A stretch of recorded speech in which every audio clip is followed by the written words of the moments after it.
श्री स्वामी समर्थ कसे प्रकट झाले हे माहीत आहे का? असे म्हणतात, भक्तिभावाने प्रकट दिनाची कथा ऐकली, वाचली, जप केला तर स्वामींची कृपा निश्चित मिळते. चला बघूया यामागची रहस्यमय कथा. व्हिडिओ शेवटपर्यंत नक्की पहा.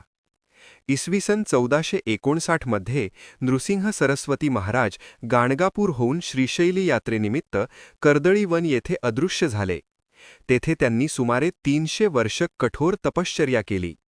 एकाच जागी ध्यानस्थ असल्यामुळे मुंग्यांनी त्यांच्या शरीराभोवती भव्य वारूळ बांधले. झाडे, वेली आणि मुंग्यांचे हे भले मोठे वारूळ तयार झाले होते.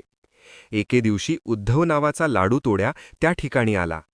तो झाडे तोडत असताना त्याच्या कुऱ्हाडीचा वार चुकून त्या वारुळावर पडला. वारूळ फुटताच रक्ताची धार वाहू लागली. क्षणार्धात दिव्य ज्योतीने संपूर्ण परिसर उजळून निघाला आणि त्या वारुळातून तेजस